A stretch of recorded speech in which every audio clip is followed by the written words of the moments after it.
Hello everyone, welcome back. आशा करता हूँ ये साल आपके लिए और मेरे लिए भी बहुत अच्छा हो। इस साल बहुत सारे एनिमी आने वाला है और जो चल रहा है, ऑनगोइंग चल रहा है, उनका बेस्ट मोमेंट आने वाला है। बोरुटो एनिमी का कुछ पता नहीं चल रहा है, मे भी आ सकता है, बट ऑफिशियल वालों की तरफ से कुछ भी नहीं पता है अभी तक। फिलहाल वन पीस चल रहा है तो उस पर थोड़ा फोकस करते हैं। एक बड़ा रूमर आ रहा है कि सांग वर्सेस लूफी होगा, मतलब सांग लास्ट में मेन विलेन बनेगा और लूफी उसे डिफीट करके वन पीस हासिल करेगा।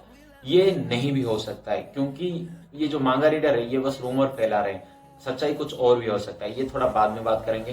पहले एनिमी को देखते हैं।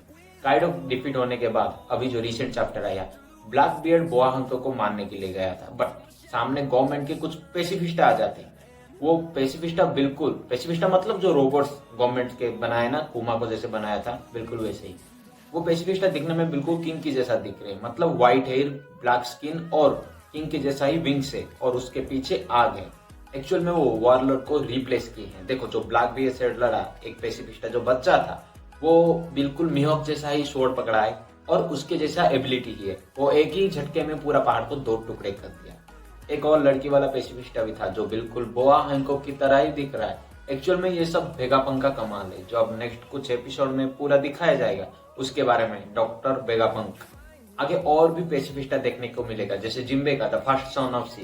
देखो, गवर्नमेंट बहुत पहले से ही प्लानिंग कर रहा है। जैसे मारिन फोर्ड में मिहोक ने रेड एयर को देख के छोड़ दिया था लड़ाई, वहां से वो शायद डिसाइड किया होगा ये 7 वारलॉर्ड कभी भी मुझे धोखा दे सकते हैं, इसलिए उनके जगह एक सब्स्टिट्यूट बनाया जाए और उनके जैसा ही रोबोट बनाया जाए। वो वेगापंक से बोल के उनके जैसा ही रोबोट बनाया और बाद में 7 वारलॉर्ड को डिसमिस कर दिया।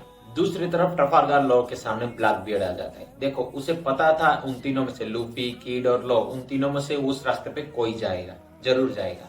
बट वो पहले से ही वहां पर इंतजार कर रहा था और लॉ वहां पर पहुंच गया। लॉ वर्सेस ब्लैक बियर्ड फिलहाल चल रहा है, कौन जीतेगा पता नहीं, क्योंकि मैं भी अभी अभी पढ़ना शुरू किया हूँ मांगा। देखा जाए तो ब्लैक बियर्ड का जीतने का चांसेस बहुत ज्यादा है, क्योंकि लॉ का जो क्रू मेंबर है वो ब्लैक बियर्ड के क्रू मेंबर से बहुत पीछे है।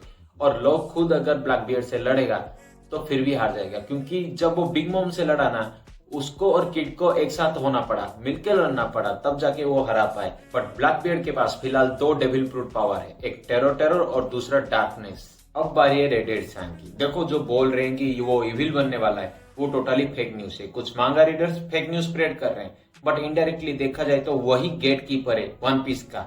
वो बहुत पहले ही उसे पता है कहां पर है वन पीस, फिर भी वो नहीं जा रहा है। ज्यादा नहीं बोलने वाला, आप सब देख के पता लगा लोगे।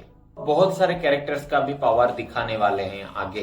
वन पीस के बाद और एक trending topic, jujutsu Kaisen season 2, जो फ्लैशबैक से शुरू होकर बीच समंदर में छोड़ दिया।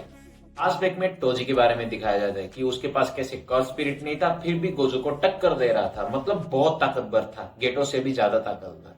और उसके बाद शुरू होता है शिबुया इंसिडेंट। शिबुया एआरसी में पूरा मौत का नंगा नाच देखने को मिलेगा, खास करके गोजो और सुकुना, मतलब औकात दिखा रहे हैं, औकात में रहो। हानामी, चोसो और जोगो तीनों मिलकर गोजो को छूने की कोशिश कर रहे हैं, फिर भी छू नहीं पा रहे, बट मरने वाले हैं तीनों के तीनों नहीं, 2 मरने वाले हैं, एक जिंदा रहेगा लास्ट तक। पूरा सीजन स्किप नहीं कर सकते हो, एक सेकंड भी नहीं, बट फिर भी कुछ की मूवमेंट होता है। देखो, माइटो ने एक ट्रेन में भर के पूरा कर्स स्पिरिट भेजा था इंसान को बदल के, बट गोजो ने इस्तेमाल किया डोमेन एक्सपांशन, इन्फिनिटी वॉइड, मतलब 5 मिनट के अंदर पूरा ट्रेन खाली कर दिया, एक भी बंदे को नहीं छू पाया।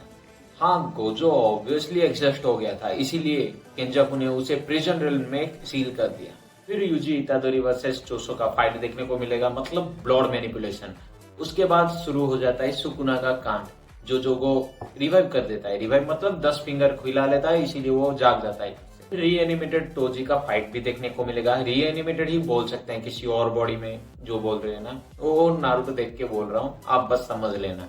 वहां पर जोगो और सुकुना का फाइट चल रहा है, मतलब घमासान युद्ध। और इस तरफ फुशिगुरो सिचुएशन में आके 10 शैडो टेक्निक का इस्तेमाल करना पड़ा, जहां पर वो फॉरबिडन शिकिगामी को समन कर लेता है। उसके बाद सुकुना उसके सामने आ जाता है, उस शिकिगामी के सामने, और फिर पूरा शहर फुटबॉल ग्राउंड बन गया, मतलब वो बस खेल रहे थे। इतना सब मजा आने के बाद कुछ दर्द देने वाला सीन भी आ जाता है, जहां पर नानामी और कुकिसाकी दोनों को माइटो मार देता है। इटाडोरी बाद में माइटो को डिफीट कर लेता है, और डिफीट मतलब मार नहीं वाला था, केंजाकू आके उसे एब्जॉर्ब कर लेता है। माइटो के पास एक पावर था, किसी को भी टच करता है तो कर्स स्पिरिट में बदल जाते हैं, या फिर उसे डाइवर्ट कर सकते हैं, मतलब कंट्रोल कुछ देर के लिए। वो पावर केंजाकू के पास आ जाता है। केंजाकू उसके अंदर जितने भी कर्स स्पिरिट था सबको, मतलब 10 मिलियन कर्स स्पिरिट को शिबुया के अंदर ले आता है और कुछ लोगों को, गिने चुने लोगों को कंट्रोल भी कर रहा है। उनमें से फुशिगुरु का बयान भी है। और सीजन 2 यहाँ खत्म। अब आप समझ रहे होंगे कि मैंने क्यों बोला बीच समंदर में छोड़ दिया। यहाँ पर ही आधे अधूरी से ही सीजन 2 खत्म कर दिया उन लोगों ने। हाँ, सीजन 3 बोल रहे हैं 2024 इस साल आने वाला है, बट कोई गारंटी नहीं। मे बी 2025 फर्स्ट में आ सकता है। ट्रेंडिंग टॉपिक बोरुटो जो फिलहाल चल रहा है, क्या होगा कुछ भी पता नहीं। चैप्टर में 4 विलेन आए हैं जो डिवाइन ट्री बोल रहे हैं खुद को, सबका फीलिंग शेयर कर रहे हैं, मतलब जो इंसान को डिफर किए हैं उस फीलिंग का गलत इस्तेमाल कर रहे हैं, मतलब उनको मारने की कोशिश कर रहे हैं जो उनका फेवरेट है।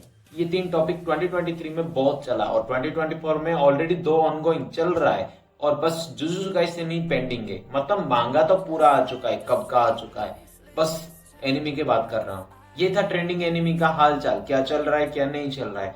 नेक्स्ट वीडियो किसी एक एनिमी के ऊपर आने वाला है, तब तक के लिए